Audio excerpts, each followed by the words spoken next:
Good evening, everybody. Thanks so much for joining us, and welcome to this rally for Palestine, hosted by Labour and Palestine and streamed by Arise Festival, a very timely event on the day for working class people and our international solidarity. Just to quickly introduce myself, I'm Jess Barnard. I'm a member of Labour's National Executive Committee. I'm a trade unionist and an international solidarity activist. I had the absolute privilege of visiting Palestine on a young trade unionist delegation in 2022, where I saw for myself the apartheid system and occupation, from visiting Palestinian families being intimidated and regularly facing violent attacks from illegal settlers, to refugee camps where children lived under constant surveillance and threat of violence from IDF soldiers. But alongside that, as part of the delegation, we were welcomed into homes, into shops, into restaurants and communities by the Palestinian people, who reminded us to go back, not only to hold British politicians to account, but also to celebrate Palestinian culture, their lives, and to retell their stories. And tonight we meet at a vital time for all of us interested in campaigning for Palestine, and at the height of what the ICJ has termed a plausible genocide. We also meet at a time where the government is trying to put hurdles in front of our right to protest in light of the massive movements for peace and for justice. But as this Saturday's protest showed, and today's day of action have also shown, we are going nowhere. And all current signs are that even now, aggressions and human rights abuses against the people of Palestine are intensifying, clearly acting against the Palestinian people's right to self-determination. So within this context, it's good to see so much support for the people of Palestine within the Labour Party, Labour movement and beyond, despite the disgraceful position of Labour's front bench. And there have been so many people and members engaging with the work of Labour in Palestine, with over 18,000 people from 650 constituencies signing Labour in Palestine's petition to Labour's leadership. To quickly introduce Labour in Palestine, it's a platform that was launched at Labour Conference in 2018 and supported by ASLEF, CWU, FBU, NUM, TSSA, Unison, and Unite the Union. So we are delighted to have a really huge range of speakers today who are going to put the case for Palestine and for our solidarity. More than ever, we need to hear from these voices and to keep having these conversations and to keep amplifying the cause. So without further ado, I'm going to introduce our very first speaker, who's Beth Ribeiro-Addy, who's a long-term friend of Labour in Palestine and one of our brilliant socialist MPs. Belle, over to you. Thank you very much, and thank you so much for inviting me to speak today. We are now entering what is the 8th month of the assault on Gaza, and if we believe the news, an anticipated ground invasion of Rafah is imminent. And whilst people across the UK and the rest of the world protest, governments like ours continue not to listen. We're talking about a ground invasion on a small area of well over 1 million people. All of these people have been crammed into this area, pushed into this area, and they're about to face a disastrous onslaught. Now, our Foreign Secretary, Lord Cameron, has previously suggested that such a ground invasion would be a red line, but have enough red lines not already been crossed? We've seen nearly 35,000 Palestinians killed, 13,000 of those were children. There are over 77,000 severely injured, and even 7,000 people still missing or buried under the rubble, and nearly 2 million people displaced. Was there not a red line when aid workers were killed, when journalists were killed? Was there not a red line when aid wasn't allowed in, water, medical supplies? And how many thousands have to die before we declare this red line? And actually, for our country quite specifically, when will we stop selling arms to Israel? We are aiding and abetting what the ICJ has called a genocide. They are making us as a country complicit in the killing of thousands of Palestinian peoples.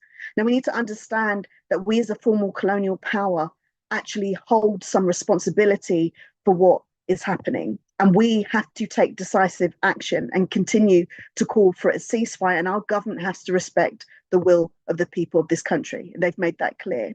I'm proud of the protesters and all of the solidarity that they have been showing for people week on, week out. And, solidarity with all of those protesters who are being brutalized across the world for standing up for Palestinian people and effectively for being on the right side of history. It's right that we continue to make these calls for an immediate ceasefire. And we know that so many different discussions are being had, and people talk about potential deals being made. But the BBC actually reported today that the Israeli Prime Minister had said that an invasion of Rafah will happen regardless of the deal. So I ask again, when exactly are we going to draw this red line? The only alternative to what is happening at the moment is peace, and that's only going to happen if we uphold international law. Yes, we need a ceasefire now. Yes, the hostages and prisoners need to be released, but ultimately we need to end the ongoing blockade, settlement building, and recognize the state of Palestine. We have to keep showing up for the people of Palestine, because I really fear what will happen in the next couple of days, and we have to keep doing that until Palestine is free. Thank you. Thanks so much, Belle. And as you say, as a former colonial power, we have a responsibility and we must stop arming Israel. And it's wonderful to have you here and to be championing the voice of Palestinians in the Labour Party too. So thank you, Belle. Next up, I'm going to take us to our next speaker. We have the wonderful Kim Johnson MP, who has campaigned for Palestine for many years. So over to you, Kim. Thanks, Jess, and thanks to Belle and all of the fabulous speakers that are going to be speaking at this rally today. We know that today is May Day, today to recognise workers and global rights. And I think it's only right that we recognise those workers in Gaza have been killed for doing their jobs, the journalists, the medics and the aid workers. And we constantly hear the Prime Minister say that Israel has the right to defend itself. We know that every country has a right to defend itself, but where do you draw the line? When does it become a breach of international humanitarian law? We know that 34,000 have been killed and 14,000 of them are women and children. And this, by no stretch of the imagination, is proportionate. But we also have to remember what's going on in the West Bank. Israeli settlers have assaulted, tortured and committed sexual violence against Palestinians. We see the IDF and the far right, the self-proclaimed fascist politicians killing and violating innocent Palestinians. But we are living in a dangerous time, particularly for people like me as a socialist MP and other colleagues on this call, in terms of what we can and what we can't say. But it's also very dangerous in terms of where the Palestinians are up to at the moment. Palestinian solidarity and the peace movement is coming under significant attack and facing moves to delegitimize and criminalize calls and action for an immediate and permanent ceasefire. I've spoken in the chamber. I've called for an immediate ceasefire. I've called for the end of arms sales, numerous times in this in Parliament. And sadly, I would have to say that those calls are constantly falling on deaf ears. We're told by the Prime Minister that they are seeking a diplomatic route to solve these crises. But I would have to say that that's not working. Actions speak louder than words. And all we're getting from this government are warm words. And we need to do something different, because I would say I have been on rallies, on protests, various meetings in Parliament with some amazing speakers, with the ambassador speaking very passionately about what's happened to his people. But sadly, I have to say, comrades, we're speaking to the converted. It's always the same people in the same room, listen to the same messages. And what we're not doing is getting through to those people, and this government on the other side who can make a change, who can start doing things differently, but they're not. And I think, from me, in terms of this rally today, this May Day rally, I think what we need, are specific calls to action. And I would have to say that I was emboldened to see demonstrations today by trade unionists and workers outside those organisations who are selling arms. And I think we need to do some more of that, because some of you might remember the protests undertaken by those Scottish Rolls-Royce workers who decided that they weren't going to work on Chilean aircrafts, that brought an end almost to that war, that probably saved prisoners. You know, they did not work on those machines for almost 2 years. And for those who don't know, there is an amazing documentary out there called Naz Param. I probably pronounced it incorrectly, but it's about what we do when we come together. And I think that's what we need to do. We saw what happened when everybody came together to eradicate and bring down the evil South African apartheid regime. Students, teachers, workers, trade unions, ordinary shoppers came together and united in solidarity in terms of bringing down that regime. And I think, you know, they're the kind of things that we need to be thinking about, holding people to account, holding those companies who are producing components that are used on the F-35s. We need to be naming and shaming a bit more, because this government urging the Israeli government to not go too far. They've gone too far. They've gone well too far. And comrades, we need to say enough is enough. We on this call and others out there, all of those people in solidarity taken to the streets every week since the 7th of October, we need to be saying, what more can we do? Taken to the streets, because what we get at the moment are counter protesters, you know, trying to delegitimize the rights of people taken to the streets. So, comrades, what I would say is, well done to everybody. Well done to everybody who has taken a stance, but more needs to be done in a different way. Thank you, and solidarity, comrades. Thank you very, very much, Kim. Absolutely. Ending our complicity takes more than warm words, and we need to see specific actions. And the great example you just gave of worker solidarity and bringing about the end of arms being built on British soil and being used by the IDF as they indiscriminately kill Palestinian men, women, and children. It's so important that we use workers' international solidarity as a tool and keep organising in our workplaces. So thank you so much, Kim, for that contribution. We now have a brief pause in our speakers to give you a short update from one of our volunteers tonight. I think we've got Ben to give us a quick rundown on how you can continue to support Palestine solidarity and calls like the one tonight. Thanks for that, Jess. Can you hear me okay? Yes. Cool. Well, thanks for everyone for joining this evening. In this current crisis, it's vital that Labour and Palestine continues to organise, particularly with the real possibility of Labour forming the next government.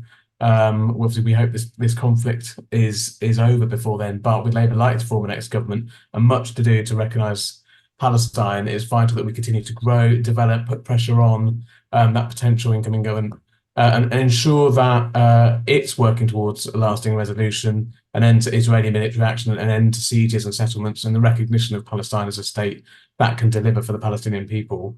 And for us to do that, we need your support and we need your action. So a few things to raise.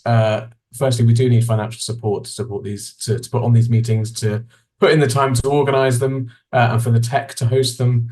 So please, if you can you donate £20 or whatever it is you can afford in this obviously difficult economic circumstances, as each meeting we do put on actually costs a lot of money just to advertise and for the tech that we run the meetings on. That's a financial ask. A second ask is a political one. Can you lobby your MP to sign Zara Sultana's parliamentary early day motion? That's one that's already had over 70 MPs sign it, and it's on the International Court of Justice ruling on Gaza and the UK's duties under the Genocide Convention. The links for that should be appearing in the chat as well. But if you can ask them to sign, we need to build pressure on that particular aspect. And finally, we have drafted a new model motion, which you can take to a Labour Party branch, a union branch. If you have any other Labour movement or local groups that you can take it to, again, a link for that should be appearing in the chat. So that's three quick things. I'm going to say the first one again, final plea. If you are able at all to make a financial donation, please do click the link to make that, and that will help us continue organising. So thanks again. Thanks so much, Ben, and thanks for the work that you do. So hopefully everyone's got those links in the chat where you can take those actions and continue to support Labour in Palestine at this vital time. We've got a number of speakers still to come, so I'm going to move swiftly on. I'm really delighted to introduce our next speaker, someone who I've had the pleasure of sharing many platforms with, but importantly on so many Palestine Solidarity Campaign protests recently. It's none other than John McDonnell MP. So John, over to you. Oh, John, I think you're muted. Thanks, Jess. Everyone's focus is obviously going to be on the risk that there is now of the attack on Rafah, because it would be an absolute massacre if it takes place. So we're mobilising as much as we can, both in the demonstrations and also in Parliament and elsewhere, to put pressure on the UK government to link up with Biden and put pressure on the Biden government, because it's only Biden, realistically, that Netanyahu will actually succumb to when it comes to decisions like this. But I want to raise a different subject, something that's been worrying a number of us for quite a while now, and it's with regard to Palestinian prisoners. We've been trying to raise the issue in Parliament to expose what's going on. And I was just checking today, as of late March, there are more than 9,000 Palestinians who've been detained in Israel under the occupying powers, military and national security laws. That includes 200 Palestinian children. That's according to the Ramallah-based Commission for Detainees and Ex-Prisoners Affairs. There's been an increase in the number of prisoners from before October the 7th to now of 1,300. We think about 3,500 prisoners have been held in administrative detention. That means without any charge or trial. The prisoners themselves are held in incommunicado, cut off completely from the outside world. The conditions that they're in, it's been very difficult to ascertain information more extensively, but from what we've heard, from what we've seen, some of them are literally in cages, handcuffed in a way which is causing crippling pain and cuts to their wrists, and some, we believe, have actually lost limbs as a result of the way that they've been detained, handcuffed and tied. It's really distressing, this, just to report it. The Israeli government has extended emergency measures that facilitate this inhuman and degrading treatment of prisoners. After the war began, the Israeli government extended the time during which some detainees could be held without any access to a lawyer or being brought before a judge. UNRWA has accused Israel of abusing hundreds of Gazans captured during the war with Hamas since October the 7th. And we know that dozens of Palestinians have died in Israeli detention since the 7th of October. The Israeli military, the IDF, have confirmed at least the deaths of 27 Palestinians in their custody. There have been at least 10 Palestinians, mostly from the West Bank, who've died in Israel's civilian prison system since October the 7th. People need to recognize and understand that the civilian prison system is run by Itamar Ben-Gvir. He's the far-right national security minister. Many of you will know he has convictions for incitement to racism, destroying property, possessing a terror organization's propaganda material, and supporting a terror organization. This is the man in whose hands Palestinians prisoners are. So it doesn't come as a shock, really, when you hear more about how they've been treated. The UN rapporteurs said in February that they'd received information that 2 Palestinian women were raped in Israeli detention. Others have been threatened with sexual abuse, sexual assault, strip searched in a humiliating manner by male soldiers. A New York Times investigation earlier this year found Palestinian, and I quote, Palestinian detainees from Gaza have been stripped, beaten, interrogated, and held incommunicado for several weeks. Amnesty International said in November last year, and I quote again, testimonies, and video evidence also point to numerous incidents of torture and other ill treatment by Israeli forces. And that includes severe beatings and deliberate humiliation of Palestinians who are detained in what they described as dire conditions. This is the situation for 9,000 Palestinians that are held in detention by Israel. This is an issue that I don't think we've discussed enough, and we need to discuss even more now. It's something that we should put at the center of our campaigns. We should seek to link up through our Palestinian comrades with those Palestinians who are in prison and detention, and as a result of that, demand their freedom. I urge everyone to join with us in what this is a demand for humanity and a humanitarian cause. Thanks, Jess. Thank you so much, John, and thank you for sharing that. I know that was really hard to share and hard to listen to, but like you said, it's so important that we know about the struggle of Palestinians and the appalling treatment that they've had and the complicity of our government. So it's so important that we keep telling their stories and making sure people know and raise awareness and challenging our government. And that's exactly what we're here to do tonight. So thank you so much again, John, for sharing that. I'm going to move us on to our next speaker, who is Mish Rahman, who is my fellow Labour Party NEC member, who's also been a long-time supporter of Palestine. Over to you, Mish. Thank you, Jess, and thank you to Arise for hosting us. Our leaders aren't fit to lead. There's always money for bombs, there's always money for defence, there's always money for war, but obviously never enough for the NHS, never enough for those that need it most, and never enough to feed people. As we witness a genocide, a massacre endorsed by Western governments who continue to give cover to Israel in the name of self-defence. And in the UK, we have a government and opposition front bench who are both, instead of calling out this fanatical, crazy behaviour by Netanyahu and his far-right government, instead repeatedly give cover, blank checks, and endorse collective punishment while refusing calls for a ceasefire and a continuation to refuse a ban on sales of arms. Now, we won't forgive them, history won't forgive them, and we will continue to hold them accountable. But while Palestine is abandoned by governments and mainstream Western media and discourse, Palestinians still can rely on the kindness of strangers worldwide, and the fight for justice has been left to individuals to champion, and we are growing in number. This conflict cannot be allowed to sow division, hatred, anti-Semitism, Islamophobia, prejudice in the UK, no matter how much there are bad faith actors who are trying to do that. But there are also many in media and in politics who benefit from turning us against one another. But that doesn't also mean that we can't talk about the oppression of the Palestinian people either.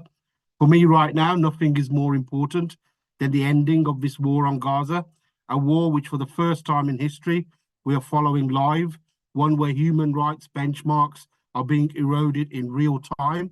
Now, if they can dehumanize Palestinian lives so blatantly, it won't take long. In fact, in some places, it's already here, till any part of Western society that dissents will face the same force of authoritarianism. Already, as the UK has brought in law after law that continues to erode our own civil liberties, and they plan to go further, while a Labour government in waiting refuses to repeal any of those laws currently in place. Now, there's blatant disregard for international law by Israel and all those supporting and arming Israel. Their moral superiority lies in complete tatters. And this isn't the first time our UK government has been on the wrong side of history either.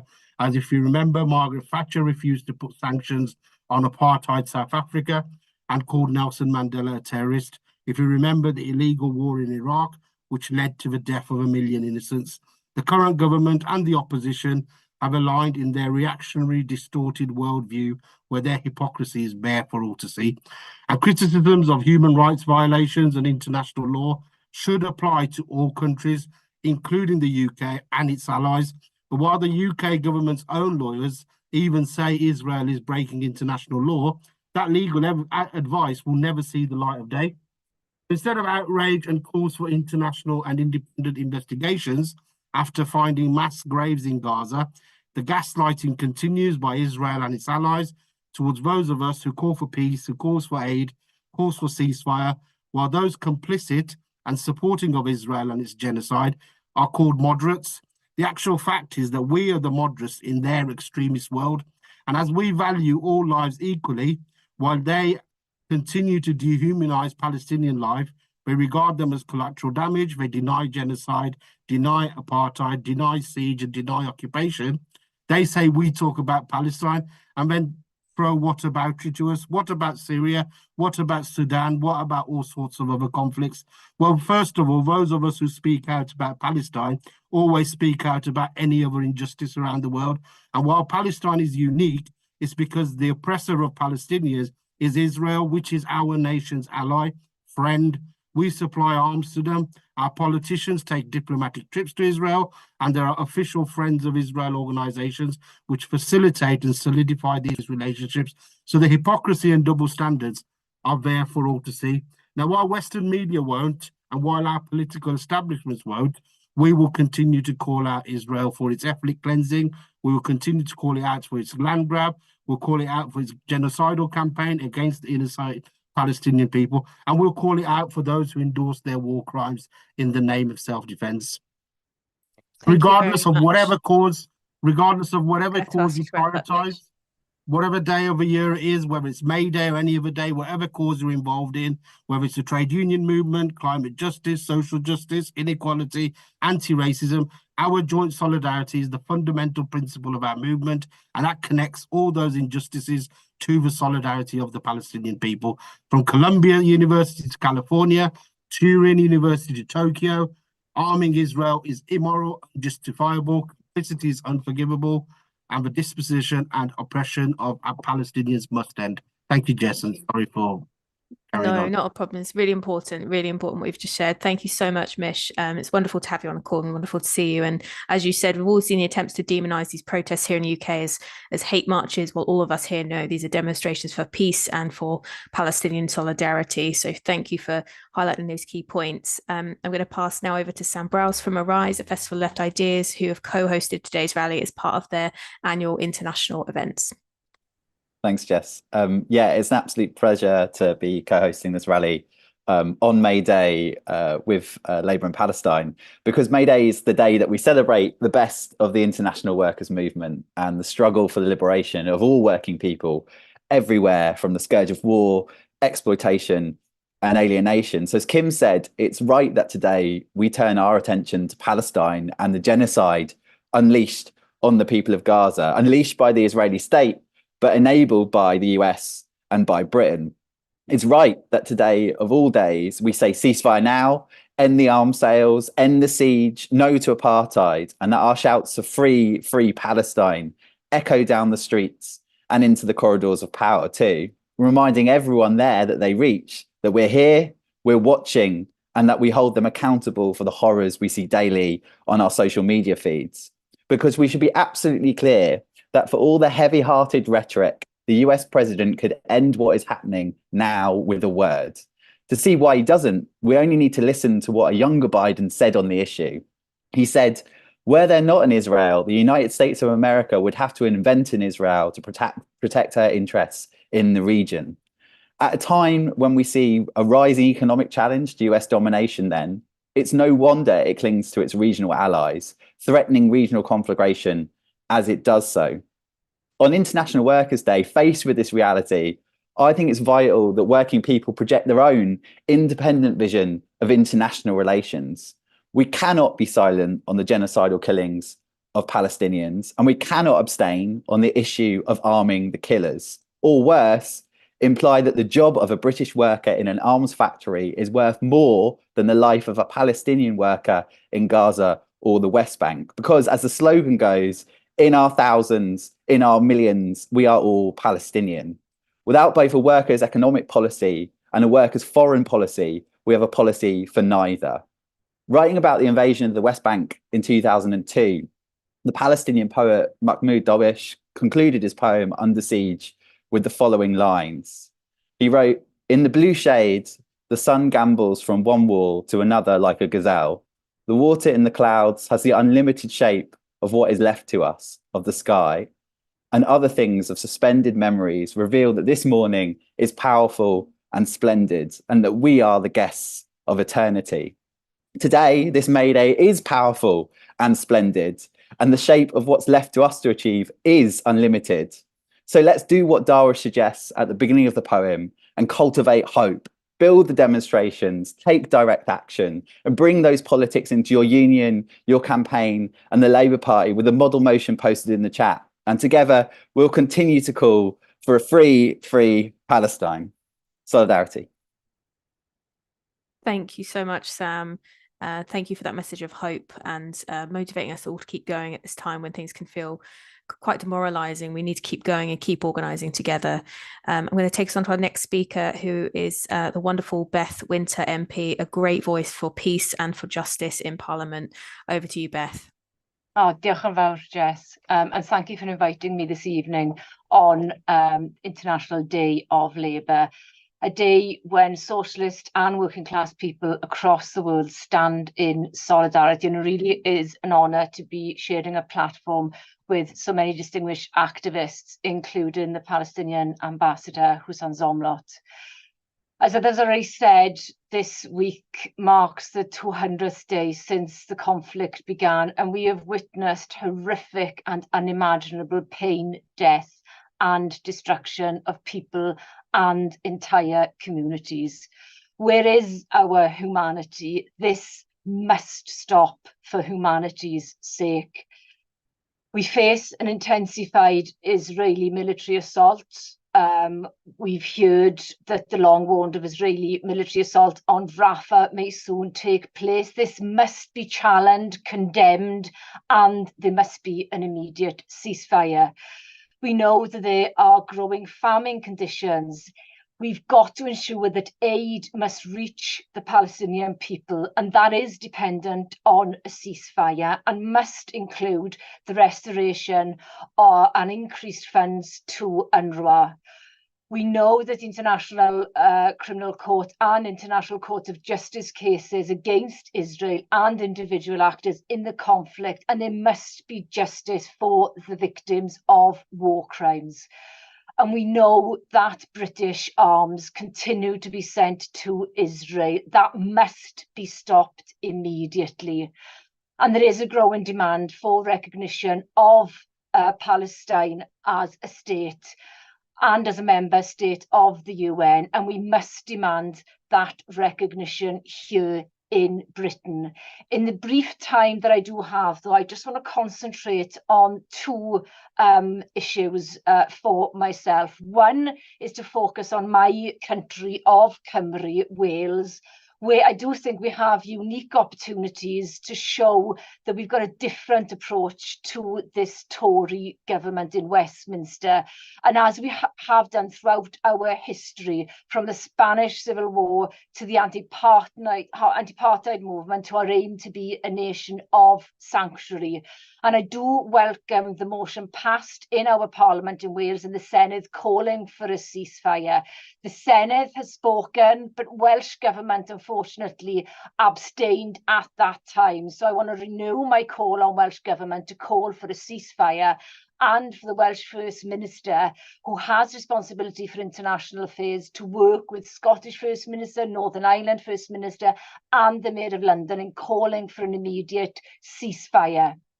Welsh Government can also consider if and how we can make financial donations to support humanitarian aid to the Palestinians, such as the Scottish Government has and Wales has already done for Ukraine, and rightly so.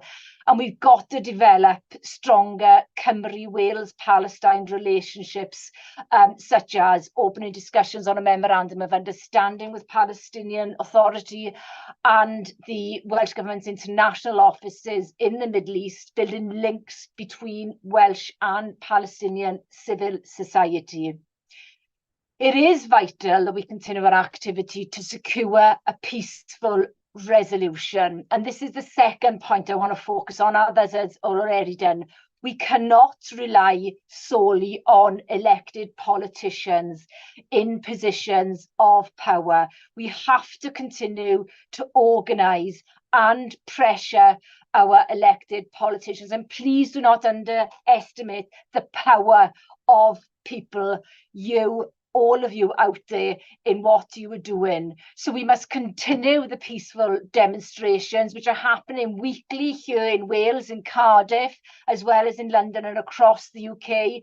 And I also welcome protest by workers for a free Palestine against the continued licensing of British military equipment for use by Israel at the Department for Trade in London and at Buy Systems factory in Pontypool here in Wales. And we're witnessing an upsurge in activity on student campuses in the United States, but also here in the UK. We must continue with the vigils which are happening regularly both in Wales and the UK. I'm holding a vigil here in Cynon Valley next week on the 9th of May if anybody wants to join us here in Wales. We must continue peaceful lobbying of our politicians. Your emails, your letters, your discussions, debates really do have an impact and an influence on the political establishment. And last week, I addressed a PSC and Stop the War meeting in Cardiff on what Wales can do for Palestine. And it was a cross-party forum because this issue for me is above party politics. And our trade unions must double down on their work they're doing to show solidarity and support for the struggle of Palestinian trade unionists. And I call on Wales TUC to lead trade unionists in Wales to do this. So to conclude, on International Labour Day, we should be clear. We support diplomacy and the delivery of aid. We stand firm against oppression, against military intervention, and for the recognition of national sovereignty and self-determination for the Palestinian people. Solidarity.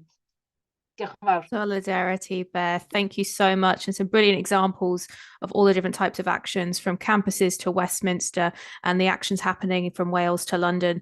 Thank you so much, Beth. It's been wonderful to have you. And we're going to stick with another one of our brilliant socialist MPs. I'm really pleased to introduce our next speaker and a friend of Labour and Palestine. It's Richard Burgon MP. Thanks very much, Jess, and thank you for the invitation to this May Day rally for Palestine. International Workers' Day, of course, is a day of celebration of the struggles of working people, a day to mark our victories, from winning the right to vote, to the 8-hour working day, to the creation of our National Health Service. And as its name makes clear, International Workers' Day is a reminder that our struggle is a global one, that we believe an injustice anywhere is an injustice everywhere. And from its very inception, one of May Day's key messages has been for peace against war. That's why it's right that this May Day we focus on the horrors in Gaza, because there's no greater injustice unfolding in our world today. May Day is also a celebration of the collective action and the solidarity of working people, and what wonderful solidarity there's been with the huge Ceasefire Now demonstrations. And I want to thank the hundreds of thousands, if not millions, of peaceful protesters who've marched week after week after week demanding a ceasefire. You've been portrayed as a danger by our government, but you're not a danger. You're the people on the right side of history, the people who pushed our government into finally backing a ceasefire at the United Nations. I was the first MP to bring a ceasefire motion to Parliament over 6 months ago. At that time, the government told me I was wrong, but your campaigning shifted the government's position. It will be your ongoing campaigning finally gets our government to do the right thing, because our government is still refusing to take the real action needed to help bring Israel's war on Gaza to an end, refusing, even though Israel defied the UN ceasefire resolution, refusing, even though Israel continues to drop the bombs, to block the aid and to ignore the international court, and refusing to do the right thing, even though Israel is now preparing to attack Rafah. Our government won't restore the funding to UNRWA, making it complicit in Israel's starvation of the Palestinian people, a war crime. And our government continues to arm Israel, making it complicit in the killing Palestinians. So on May Day, let's commit to stepping up the push for an immediate and permanent ceasefire, to end the killing for good, to stop the mass starvation, to get the hostages out and the life-saving aid in. Let's commit to pushing our government to back a Palestinian state, because Palestine too has a right to exist. And finally, let's commit to ensuring that the war crimes we've seen on our screens are never forgotten. In Parliament, with my colleague Imran Hussain MP, I've been holding meetings with dozens of MPs and experts into Israeli war crimes. We'll soon present the evidence we gathered to the International Criminal Court. Those responsible for war crimes must be held to account. They must face justice. Let's push for justice for Palestine. Ceasefire now. Thank you very much, Richard. Thanks for joining us tonight and for all the work that you're doing in Parliament. I'm going to move us on now to our next speaker, the General Secretary of the General Federation of Trade Unions, Gawain Little. Over to you. Thank you very much, Jess, and I'm really pleased to join this platform on behalf of the General Federation of Trade Unions and to support the work of Labour and Palestine, backed by a number of our trade union affiliates. I just want to say a few brief words on why I believe that this issue, the assault on Palestine, the ongoing occupation of Palestine and the oppression of the Palestinian people, is absolutely a trade union issue and what we can and should be doing about it. Our movement, the trade union movement, was founded and built on the basis of solidarity, the solidarity between worker and worker in a single workplace, across an industry, across a nation. But that solidarity must know no bounds. International solidarity is fundamental to the trade union movement, and that means we cannot stand by as Palestinian workers and their families are murdered and driven from their homes in what has been widely recognized as a genocide. We cannot say that arms sales to Israel are okay as long as they create jobs in Britain. No more. We must stand shoulder to shoulder with Palestinian workers in calling for an immediate and permanent ceasefire and an end to arms sales to Israel. We must stand shoulder to shoulder with members of the Palestinian General Federation of Trade Unions, whose headquarters has been destroyed by Israeli forces, and we must act. Please raise this in your trade union branch using the model resolution that's been provided. Take your banners on the solidarity demonstrations to show the strength of support right across our movement for the Palestinian people. And please support the workers taking action to block arms sales to Israel. But most importantly, make this an ongoing commitment. Build lasting solidarity. The current violence takes place in the context of the illegal occupation of Palestine by Israel and the systematic oppression of the Palestinian people by a system of apartheid. Ultimately, there will be no solution until there's an end to the military occupation of Palestine and the right to self-determination for the Palestinian people, including the right to return. So when this appalling assault ends, and it will end, develop links with sister unions through twinning and solidarity delegations, continue to oppose the Israeli occupation of Palestine. One day that occupation too will end and the Palestinians will win their liberation and a Palestinian state. Our role in the British trade union movement is to stand in active solidarity with them until Palestine is free. Solidarity.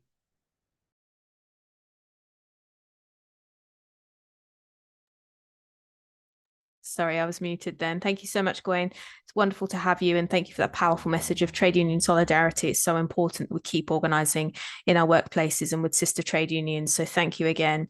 I'm going to take us to our next speaker now. I'm proud to introduce the co-founder of Labour and Palestine, Hugh Lanning. Over to you, Hugh. Thank you, Jess, and thank you to all our speakers and everyone online for supporting this Labour and Palestine event on May Day. It's great to see so many MPs who've spoken tonight and consistently supported and spoken out on Palestine. Unfortunately, they are the minority within the Labour Party, notwithstanding the overwhelming public support and Labour Party member support for Palestine. Although I do suspect there are a lot more MPs who would be speaking out if they were able to than do currently. And Labour needs to recognise that when the general election happens, which it will be, every candidate of every party is going to be asked What did you do during the war on Gaza? They will all be judged, and votes will be determined by what they did and didn't do. Did they call for an immediate ceasefire? Did they support the continuing supply of arms? Did they support the industrial carnage in Gaza in the name of self-defense? Israel's war on Gaza is going to haunt this generation of politicians in the UK and across the world. And we must start challenging the view that the survival of one group of people can be won at the expense of the genocide of another. It took the death of white, civilized workers, aid workers, for Western governments and their media to start saying enough is enough, hypocritically, after they'd supplied the means to enable those massacres to take place. This is not now and has never been self-defense. It has been long-awaited opportunity by Israel to seek to eliminate the Palestinian Gaza from the map and the reality of a Palestinian state. We should be recognizing that this is not just an occupation, it's a full-scale colonization of historic Palestine, and we need to be calling for the decolonizing of Palestine, not just piecemeal condemnation of individual acts of occupation, violence, or settlement by Israel. We must start upholding the international law, which is central to this, the full realization of the Palestinian people's right to self-determination. The pro-Palestine solidarity movement has been the biggest continuous political mobilization this country has ever seen. But how do we translate that incredible mobilization into a movement? As Labour in Palestine, one of the critical areas and important arenas is the work that we need to do within the Labour Party, particularly for those of us still in the Labour Party. We need to put Palestine up front on the agenda of the Labour Party, as well as every other political party. At the forthcoming general election, we hope there's going to be a change of government, but our aim must be to ensure that this results in a change of UK policy on Palestine. And the risk is, as it stands on Palestine, that a Starmer government would be just as bad as a Sunak government. Many CLPs have already discussed Palestine locally, but we are launching today a motion for CLPs to see and discuss Palestine within their constituencies. It says that international law is central. It is the legitimate framework that Labour must adopt, together with the need of actions and sanctions to bring about Israel's compliance with international law. Not just an arms embargo for selling arms, but ending the totality of the arms trade with Israel, including security and military collusion with Israel's military machine, so long as it's in breach of international law. It calls for Labour to support Palestine's right to self-determination. It's in the chat. Please table and get this motion discussed in as many constituencies as possible, because from day one of a Labour government, we want there to be real pressure for a dramatic shift in the UK's stance. Tens of thousands of Palestinians have lost their lives. Many more will die. We cannot allow this generational sacrifice to be in vain. We must ensure that Israel is made to feel that it can never again act with impunity. Together, we must ensure that Labour is standing up for the oppressed, not standing arm in arm with the oppressor. Thank you for your support. Please table the motion and get it debated. Thank you very much, Hugh. Really powerful message, standing with the oppressed, not arm in arm with the oppressor. And please do take that motion away, debate, discuss, bring those to your branches, your CLPs, and let's keep building the pressure together, building the pressure on the front bench, building the pressure on the future Labour government.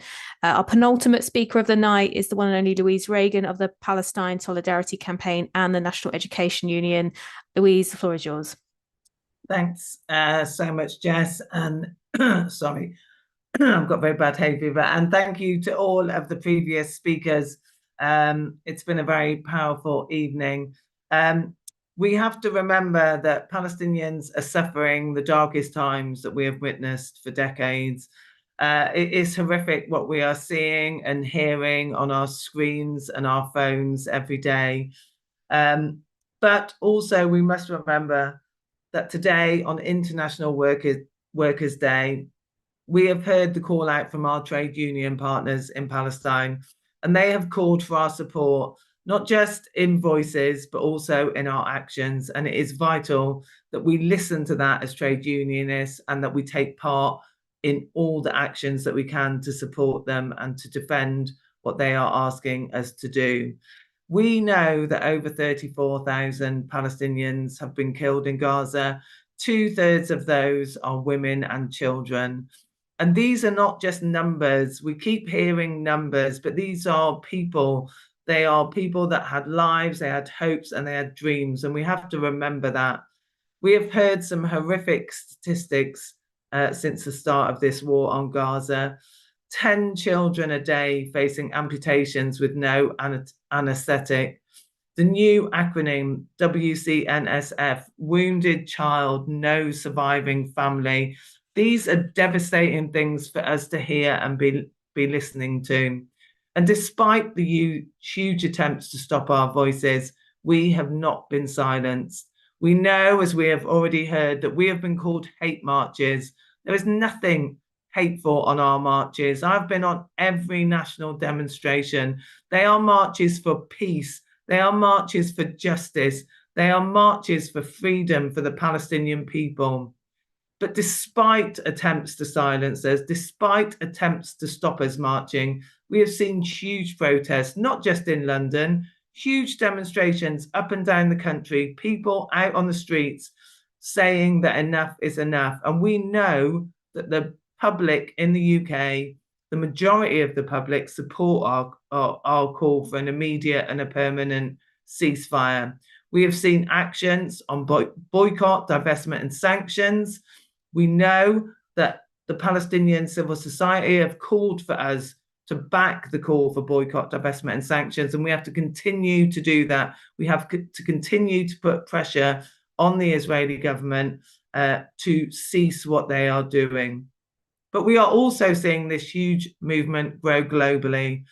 I was in the US a couple of weeks ago, the huge student movement there in America, but also the huge demonstrations on the streets globally. And we are starting to see students here in the UK taking out to the streets, taking out encampments on their campuses and saying that enough is enough. We know that at the moment we have to be clear in what we are calling for. We have to call for an immediate and permanent ceasefire. We have to call for an ending of the arms sales to Israel. We have to call for a reinstatement of the UNRWA funding and for all humanitarian aid to be allowed in immediately. However, I think it is important that we have to remember here at this meeting that this did not begin on the 7th of October.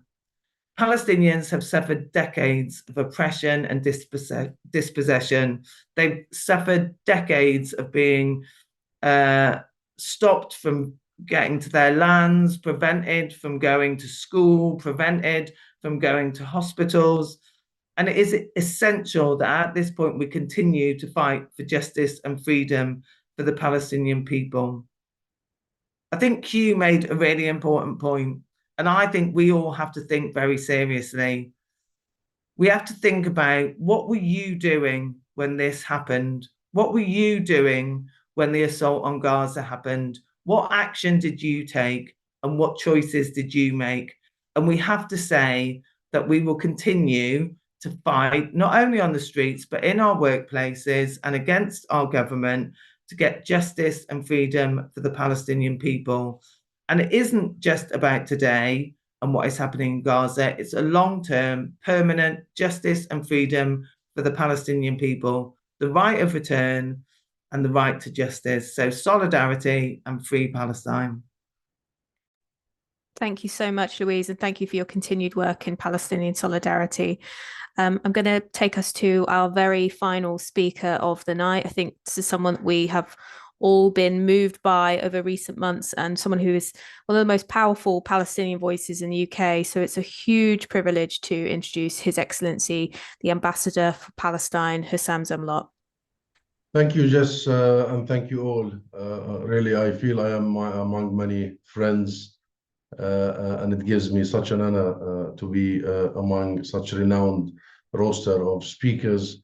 And allow me please to thank Labour Friends, Labour and Palestine, and the Arise Festival, Hugh, Lanning, and all the group here, Sam. To be talking to you on International Labour Day is very poignant. This is the day of global solidarity with workers everywhere. It is a day of solidarity with those suffering exploitation. It is a day of solidarity with those suffering oppression. I think it is highly appropriate to also call it a day of solidarity with the Palestinian people. And I had the privilege today of taking part in the May Day demo march rally in Trafalgar Square. And I saw the depth of solidarity by the labor movement in the UK. International Labour Day, of course, is not only a day of solidarity, it is one that calls for actionable solidarity.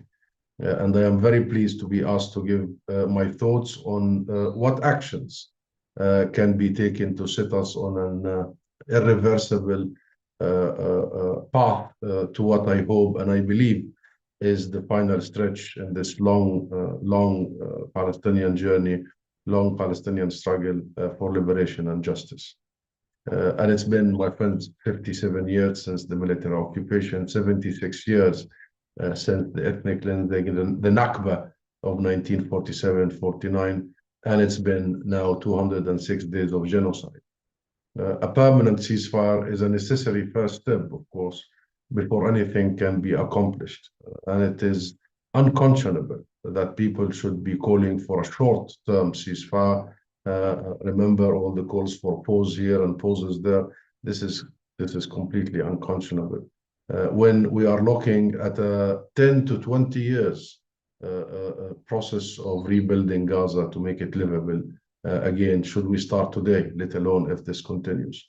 And let me remind all of us here, my friends, that Israel has damaged or destroyed 70% of Gaza's housing stock. 70%.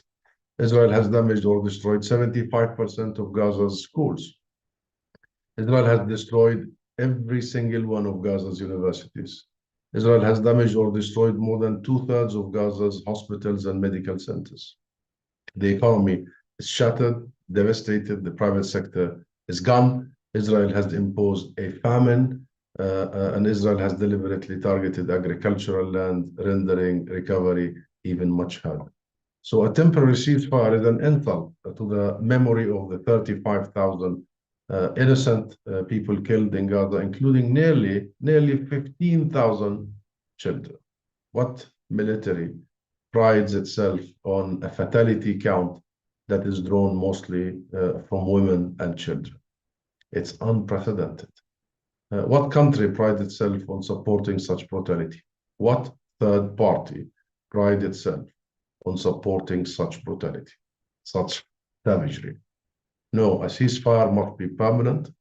Anything else will merely provide cover for Israel to resume its genocide at a time of its choosing. And as we all know, Israeli Prime Minister Benjamin Netanyahu has already vowed publicly that he will bring his genocide to Rafah, deal or no deal. Even he said, we achieve a hostage exchange deal and all that, and a ceasefire, he will still bring his genocide to Rafah. Is this a man who can be trusted to agree to a permanent ceasefire after whatever time period is set for a temporary ceasefire after that runs out? So we need to make sure that our focus, our prime focus, is an immediate and permanent, comprehensive ceasefire.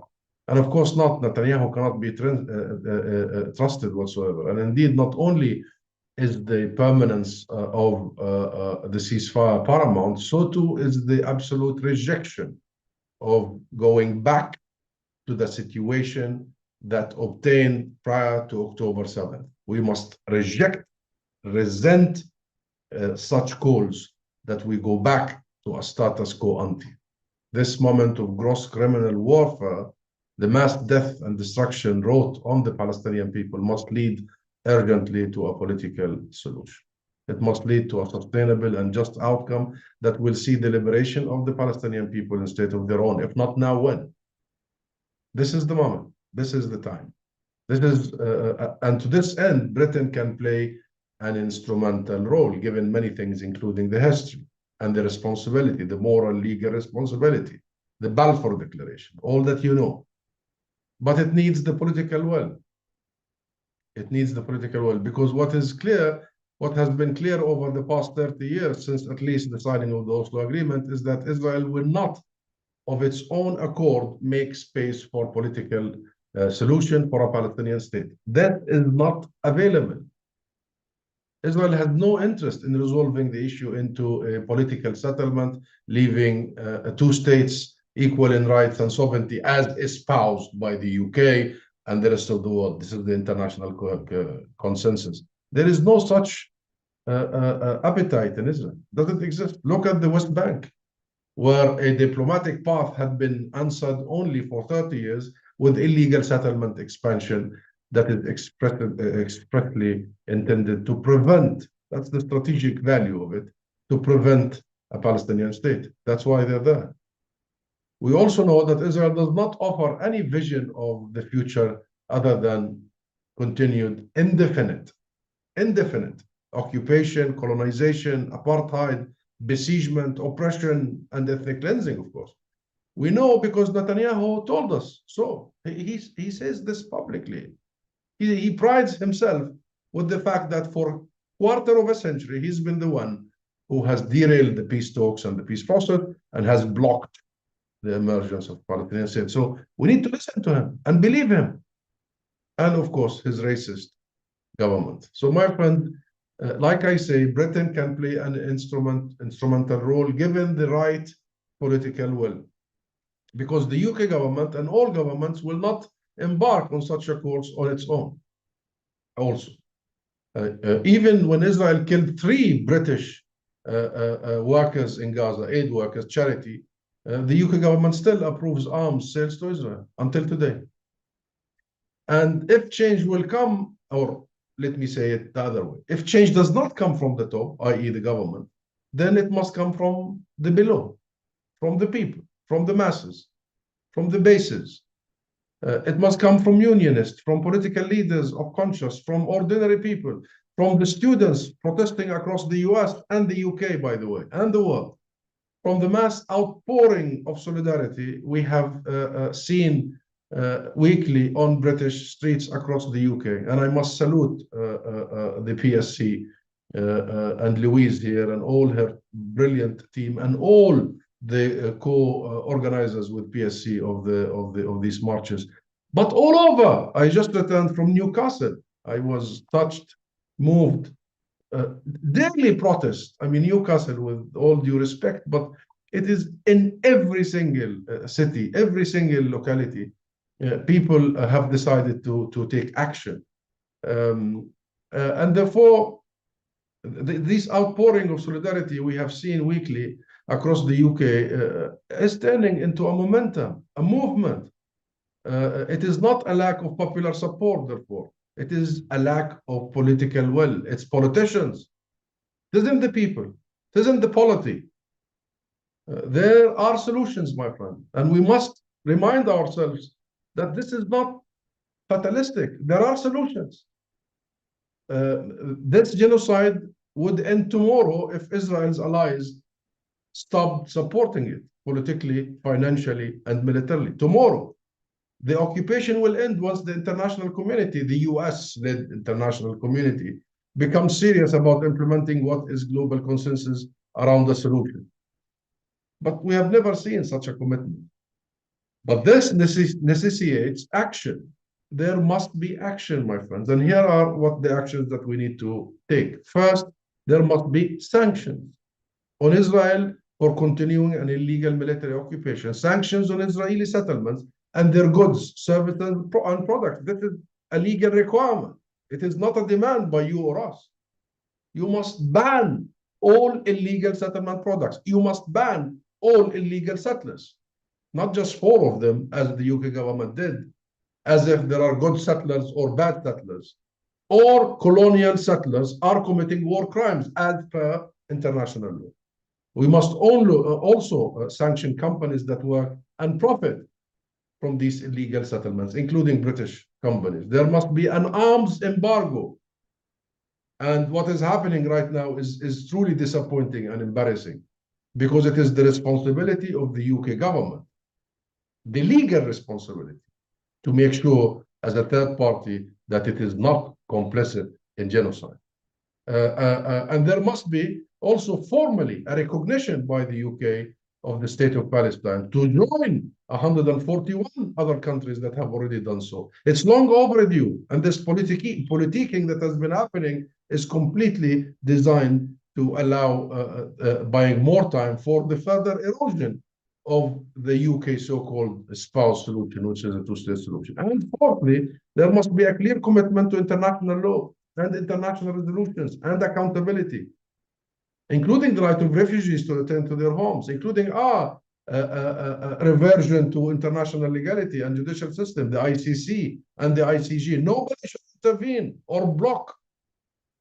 These are independent international organizations. They were set up there for this particular purpose. No one should shield Netanyahu from being behind bars. We will see him behind bars. So the UK should remove its interference here, or the US. I was shocked myself personally when I read the former Prime Minister of the UK, Boris Johnson, when he wrote to a group in the parliament, Israel's friends, that the UK will not support Palestinians going to the ICC. They will block us because Israel is a friend and an ally. What does that mean? What does that mean? It means that the UK government only applies international law when it comes to foes and friends. But when it comes to friends and allies, international law vanished.